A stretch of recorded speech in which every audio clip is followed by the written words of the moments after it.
Hello students, how are you all? Let's start our second chapter, acid, base and salt. तो ये chapter start करने से पहले आपको एक बात बता दूं कि मैंने आगे भी बोला था आपको कि आपको कंपाउंड बनाना क्लियर आना चाहिए, क्योंकि अगर कंपाउंड बनाना नहीं आता है तो ये चैप्टर में आपको कुछ भी समझ में नहीं आएगा, क्योंकि हमें यहाँ पे रिएक्शन बनाने हैं, रिएक्शन लिखने हैं, इक्वेशन लिखने हैं। ओके, तो उसमें कंपाउंड्स बनाना कंपलसरी है। तो उसके लिए आपको आयंस, जो हमारे मोनो आयंस, पॉली आयंस जो भी थे वो आपको मेमोराइज करने हैं। जैसे कि 9th स्टैंडर्ड में वो पूरा टेबल था। For example Mg2+ magnesium 2 positive ions है, देन Ca2+, कैल्शियम में 2+ आता है, एल्यूमिनियम में 3+। ओके, तो ये उसकी जो वैलेंसी है वो आपको याद रखनी है, 1 2 3 पॉजिटिव नेगेटिव जो भी है वो। कैन तो now let's start our chapter acid, base and salt. तो पहले तो हम इसका फिजिकल इंट्रोडक्शन ले लेते हैं कि भाई एसिड क्या है, बेस क्या है। तो पहले एसिड के बारे में हम देख लेते हैं कि एसिड्स, तो let's start with their physical property. Okay, तो एसिड की फिजिकल प्रॉपर्टी के बारे में हम पढ़ते हैं कि acids are sour in taste, मतलब कि एसिड का स्वाद कैसा होता है, खट्टा होता है। Acids are sour in taste, then they convert a blue litmus paper to red. मतलब आपके पास अगर ब्लू लिटमस पेपर है, नहीं हो तो आपके स्कूल में भी होता है, वो ब्लू लिटमस पेपर को आप एसिड के साथ चेक करोगे तो वो क्या हो जाएगा, रेड। अभी एसिड नहीं है तो नींबू है, कर्ड है आपका, तो वो सब एसिड ही है, तो उसमें भी आप चेक कर सकते हैं कि जो ब्लू लिटमस पेपर होता है वो रेड बन जाता है। Then acid gives H+ ion in its aqueous solutions.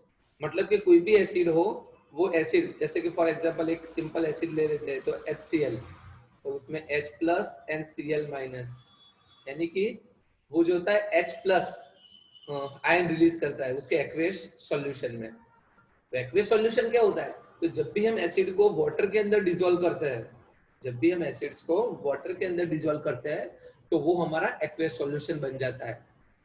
Acid कोरोडेट the metal, मतलब एसिड को अगर इस मेटल को अगर एसिड के साथ कांटेक्ट में रखोगे तो उसको जंग लग जाएगा, वो कोरोड हो जाएगी। ओके, तो ये थे एसिड के बारे में थोड़ी physical property. Now types of acid की हम बात करें तो there are 2 types of acid, strong acids and weak acid. दूसरे भी आएंगे पीछे, concentrated acid and dilute acid, but ये वाले एसिड में हम बात करेंगे strong acid and weak acid. तो स्ट्रॉन्ग एसिड किसको बोलते हैं, तो जब ऐसे एसिड के जब उसको हम वाटर के अंदर डिसॉल्व करते हैं ना, वो तो पूरा आयोनाइजेशन होता है। जैसे कि HCl है हमारा, तो उसको वाटर के अंदर डिसॉल्व करेंगे तो ये H2 के पास आ जाएगा और H3O+ फॉर्म होगा NCl-, यानी कि ये जो H3O+ पूरा आयोनाइजेशन हो जाएगा सेपरेट, जैसे कि H+ एंड Cl-, तो उसमें पूरे के पूरे H+ एंड Cl- सेपरेट हो जाते हैं। वाइल वीक एसिड में क्या होता है, वो पार्शियली वो आयोनाइजेशन होता है, उसमें पार्शियली आयोनाइजेशन होता है। मतलब कि उसमें जब भी आयन प्रोड्यूस होंगे H+, वीक एसिड में भी H+ आयंस प्रोड्यूस होते हैं, बट वो स्ट्रॉन्ग एसिड के कंपेयर में बहुत कम होते हैं। तो अगर हम प्रैक्टिकली हम सोचा जाए तो जब स्ट्रॉन्ग एसिड और वीक एसिड में से मान लो कि करंट पास करते हैं तो स्ट्रॉन्ग एसिड में से फास्टली करंट पास होता है, वाइल वीक एसिड में से समटाइम्स करंट पास भी नहीं होता है या बहुत कम होता है पास, क्योंकि उसमें H+ आयन जो होता है वो लेस आयोनाइज होता है। तो यहाँ पे काफी एग्जांपल है strong acid and weak acids के जो आपको लर्न कर देने हैं, जैसे कि hydrobromide acid, hydrochloric acid, hydro iodide acid, nitric acid, okay, sulphuric acid. Weak acid में हमारे acidic acid, carbonic acid, formic acid, hydrocyanide acid, hydrochloric acid, sulphurous acid. Okay, तो दीज आर द लिस्ट। आपको just memorise रखना है कि कौन से strong acid है और कौन से वीक एसिड है।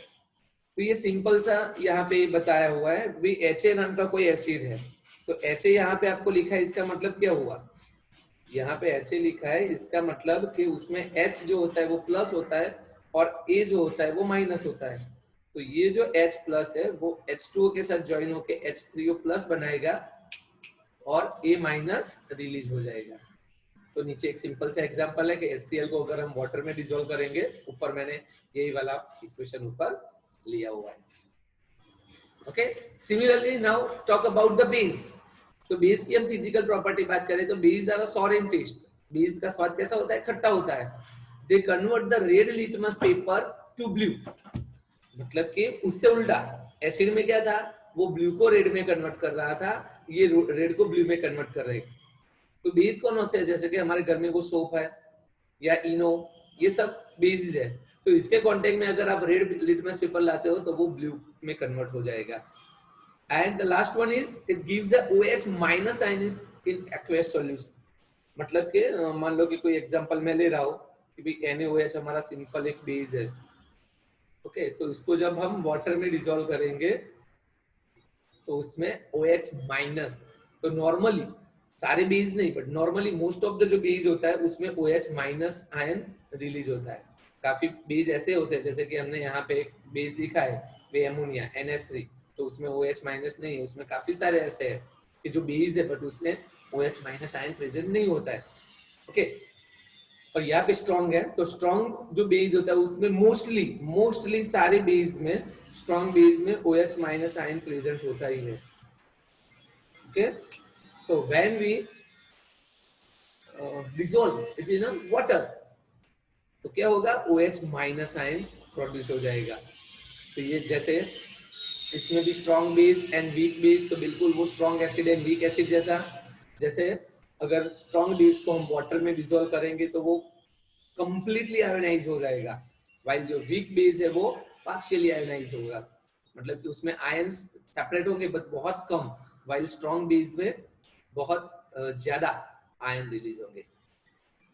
यहाँ पे भी हमने strong base and weak base का लिस्ट बना हुआ है, you have to memorise that for your knowledge. और पीछे जो इक्वेशंस आते हैं उसमें भी काफी बार हमारा यूज रहता है।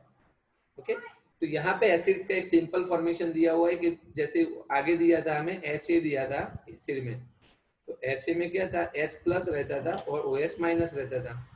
तो यहाँ पे क्या है हमारा? M plus and OH minus हो जाता है, M plus and OH minus हो जाता है। ठीक है स्टूडेंट, तो यहाँ पे हमने फिजिकली एसिड और बेस वो दोनों में फिजिकली क्या क्या चेंजेस है वो हमने समझ लिया। तो अभी दूसरी बात करेंगे हम, जैसे कि स्ट्रॉन्ग एंड वीक था। अभी स्ट्रॉन्ग एंड वीक में भी डाइल्यूट एंड कॉन्सेंट्रेटेड होता है, एसिड एंड बेस दोनों। तो concentrated and dilute simple word ऐसा है कि हम एक एग्जांपल ले लें कि जैसे कि एक गिलास पानी है, एक गिलास पानी में अगर आप एक ही नींबू डालते हो और उसका टेस्ट चेक करते हो तो वो थोड़ा आपको कम खट्टा लगेगा। बट वो एक ही वही गिलास वाटर में अगर आप 4-5 नींबू डाल देते हो और फिर चेक करोगे तो बहुत खट्टा होगा। दैट मीन्स ये जो बहुत खट्टा हुआ वो हाईली कॉन्सेंट्रेटेड है, मतलब कि उसमें एसिड ज्यादा है और वाटर कम है। वाइल डाइल्यूट में क्या होता है? वाटर ज्यादा होता है और एसिड कम होता है। तो देखो यहाँ पे कॉन्सेंट्रेटेड एसिड की बात की है। कॉन्सेंट्रेटेड एसिड का मतलब क्या होता है? In the solution the percentage of acid is more, यानी कि यहाँ पे एसिड का परसेंटेज मोर होता है एंड वाटर लेस होता है, इसीलिए वो हाईली कॉन्सेंट्रेटेड ऐसे भी बोलते हैं हम। तो उससे रिवर्स, उससे बिल्कुल रिवर्स, डाइल्यूट में क्या होता है? The percentage of water is more and acid is less, और ये जो एसिड है वो कैसा है? लेस है। क्लियर? फिर से, कॉन्सेंट्रेटेड में एसिड ज्यादा वाटर कम, डाइल्यूट में वाटर ज्यादा एसिड। तो ऐसे आप जब लेबोरेटरी में देखोगे तो ऐसे लिखा हुआ होता है कि भाई हाइड्रोक्लोरिक एसिड है, बट कैसा है वो? Concentrated hydrochloric acid. और यहाँ पे लिखा है डाइल्यूट हाइड्रोक्लोरिक एसिड। अगर जैसे कि फैक्ट्री में बन गया कॉन्सेंट्रेटेड एसिड बन गया, उसको हमें डाइल्यूट बनाना है, ऑब्वियसली कॉन्सेंट्रेटेड हम डाइल्यूट बना सकते हैं।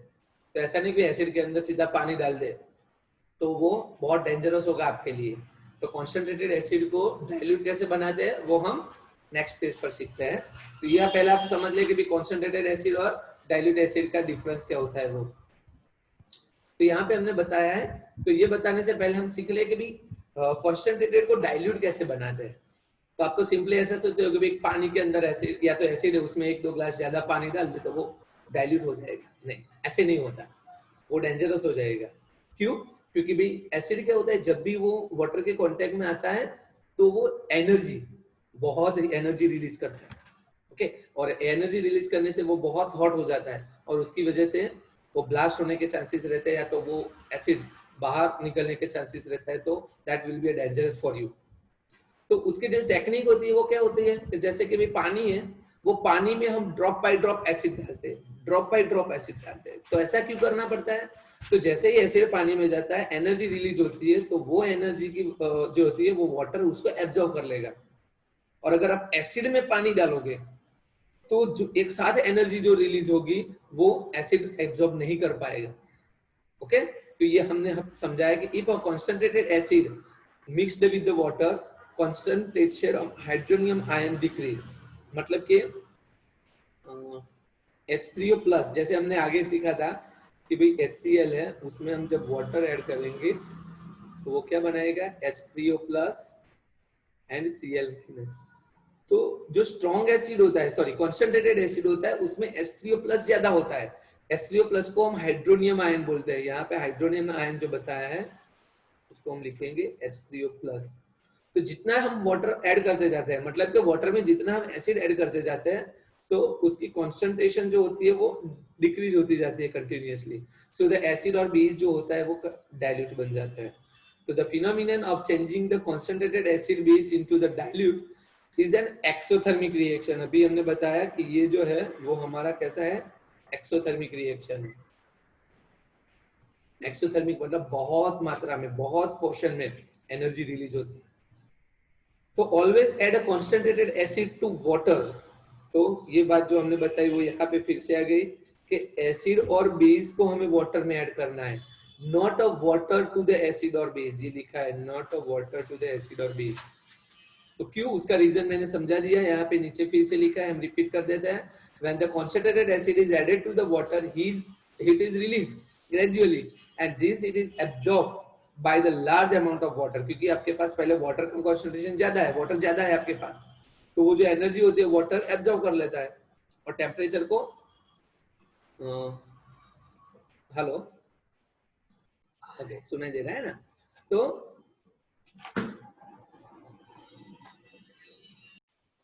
ओके, तो ओके, तो क्या बताया हमने कि अगर when a concentrated acid is added to the water, heat is released gradually, this heat absorbed by the large amount of water। मतलब कि जो वो हीट रिलीज हुई वो क्या करेगा? जो वाटर है ना वो उसको एब्जॉर्ब कर लेगा। बट अगर आप वाटर के अंदर एसिड ऐड, अरे sorry, water is added to the concentrated acid, अगर एसिड के अंदर वाटर ऐड करते हो तो heat is release suddenly, heat suddenly release हो जाती है। And this heat vaporise the small amount, क्योंकि पानी आपने थोड़ा डाला है तो वो उसको वेपोराइज कर देगा और स्टीम प्रोड्यूस हो जाएगी। And this steam is split out with the drop of a concentrated acid which can damage our body, और उसके हमारी बॉडी भी डैमेज हो सकती है। इन शॉर्ट हमें क्या याद रखना है कि जब भी हम डाइल्यूट बनाते हैं तो वाटर के अंदर एसिड ऐड करते हैं, एसिड के अंदर वाटर ऐड नहीं करते। ओके, दूसरे अगर टाइप्स की हम बात करें एसिड में, तो नेचुरल एसिड्स और मिनरल एसिड्स। तो तीन टाइप होते हैं, हमने देखा तीन टाइप से हम उसको सेपरेट कर सकते हैं एसिड को, strong and weak, concentrated and dilute, and the third one is natural and mineral। तो नेचुरल एसिड दैट मींस कौन से acid which obtain from the natural sources, जो हमें नेचुरल सोर्सेस में से मिलते हैं, प्लांट और एनिमल में से, are called the natural acid. जैसे कि हम खाने में नॉर्मली यूज करते हैं, ऑरेंज और लेमन में होता है साइट्रिक एसिड, टमाटर और ग्रेप्स में होता है टार्टरिक एसिड, कर्ड और जो खट्टा दही होता है उसमें होता है लैक्टिक एसिड, टोमेटो में होता है ऑक्जेलिक एसिड, केचप, विनेगर उसमें एसिडिक एसिड होता है। ओके, तो ये जो सब है वो है हमारे नेचुरल एसिड्स। और मिनरल एसिड्स मतलब that is prepared from the factories. Okay, वो बाहर बनाया जाता है, सिंथेटिक प्रोसेस से उसको बनाया जाता है। तो उसके एग्जांपल है hydrochloric acid HCl, sulphuric acid H2SO4, nitric acid HNO3। तो ये जो सारे एसिड्स है वो है हमारे मिनरल एसिड। तो अगर दूसरा डिफरेंस हम देखा जाए तो organic acids are always weak. जो आगे हमने देखे ऑर्गेनिक एसिड वो सारे वीक होते हैं जो हम खाने में यूज करते हैं normally, but the mineral acids are strong as well as the weak. मतलब वो वीक भी होते हैं कई बार बट स्ट्रॉन्ग ज्यादा रहेंगे वो। We can take a dilute weak acid like organic acid in our body, मतलब हम जो डाइल्यूट वीक एसिड होता है वो हम हमारी बॉडी में यूज कर सकते हैं, मींस यूज होता है, but the strong acid like a strong mineral acids are a very harmful for us. तो सम कॉमन बेसिस यहाँ पे अभी हमने लिखे हैं, तो बेसिस का नाम लिखा है और वो किस में प्रेजेंस होते हैं उसके बारे में, क्योंकि सोडियम हाइड्रोक्साइड जो है वो होता है सोप, डिटर्जेंट, कॉस्टिक सोडा उसमें प्रेजेंट होता है। पोटास जो हम बोलते हैं पोटेशियम हाइड्रोक्साइड, उसको हम कॉस्टिक पोटास भी बोलते हैं। Then sodium carbonate washing soda में प्रेजेंट होता है, एंड कैल्शियम हाइड्रोक्साइड वो व्हाइट वॉशिंग जो हम चूना लगाते हैं ना वॉल पर, उसमें प्रेजेंट होता है। नाउ एक सिंपल एक्टिविटी है conduction of electricity in acid और बेस, मतलब एसिड और बेस उसमें जो स्पेशली स्ट्रांग होता है उसमें, कि अगर उसमें आप वाटर जब ऐड करोगे, जैसे ये फिगर में दिखाया है आपको कि ये हमारा वाटर है और वाटर के अंदर हमने डाइल्यूट HCl को ऐड कर दिया, ओके, बट HCl हमारा कैसा है, स्ट्रॉन्ग एसिड है, स्ट्रॉन्ग एसिड है तो वो फुल्ली आयोनाइज हो जाएगा, इसकी वजह से ions H+ and Cl- ion completely release हो जाएंगे। उसकी वजह से यहाँ पे हमने क्या डाला है, बैटरी डाली हुई है, और बैटरी का कनेक्शन यहाँ पे 2 नेल है, और नेल का दूसरे नेल से हमने बल्ब के साथ बैटरी को ज्वाइन किया है। मतलब कि अगर यहाँ पे करंट पास नहीं होगा तो बल्ब चालू नहीं होगा, और यहाँ पे करंट पास होता है तो बल्ब चालू होगा। तो यहाँ पे हम जब HCl वाला सॉल्यूशन डालेंगे तो कंप्लीटली यहाँ पे जो बल्ब है वो बल्ब हमारा ग्लो होगा। तो इसीलिए हम क्या बोल सकते हैं, क्या ऑब्जर्वेशन हमने किया कि जो हमारा स्ट्रॉन्ग एसिड का जो सॉल्यूशन होता है उसमें से करंट इजीली पास हो सकता है, ओके, और जिसमें से करंट पास होता है वो सॉल्यूशंस को हम क्या बोलते हैं, इलेक्ट्रोलाइट सॉल्यूशंस। तो यहाँ पे लिखा है, कहाँ पे है, ये रहा लास्ट में, कि जो solutions which pass the current is a electrolyte solution, इसको हम क्या बोलेंगे, इलेक्ट्रोलाइट सॉल्यूशंस बोलेंगे, ओके। ओके, अभी एसिड्स और बेस कैसे बनते हैं, एक सिंपल चीज है, याद रखेंगे कि when the non metal oxide react with the water, non metal oxide और वाटर का, यहाँ पे हम लिख सकते हैं कि भाई नॉन मेटल जो होता है वो नॉन मेटल का ऑक्साइड में से जब वाटर के साथ रिएक्ट करते हैं तो दे फॉर्म द एसिड, और उसका उल्टा जो मेटल ऑक्साइड होते हैं उसको अगर हम वाटर के साथ रिएक्ट करेंगे तो वो बनाएंगे base.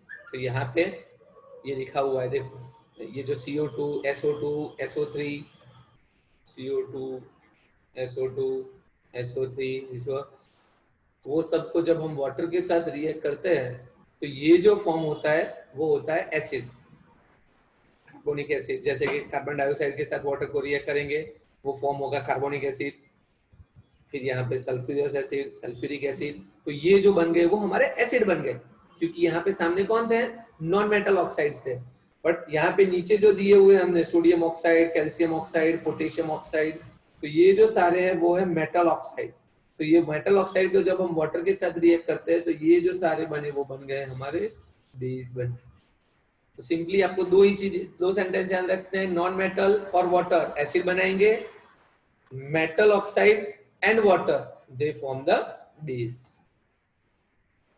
Now let's talk about the reactions of acid with the base, मतलब कि अभी हम सीख रहे हैं केमिकल प्रॉपर्टी। तो यहाँ पे हमने फिजिकल प्रॉपर्टी के बारे में आगे एसिड और बेस के बारे में सीख लिया। Now it's turn to a topic of chemical property, मतलब कि एसिड्स को हम डिफरेंट डिफरेंट चीजों के साथ रिएक्ट करेंगे तो क्या प्रोड्यूस होता है वो, तो that will be discuss in our next video. Okay student, till then just read it and listen it, और उसके नोट्स भी अच्छे से बनाइए एंड प्रैक्टिस करें।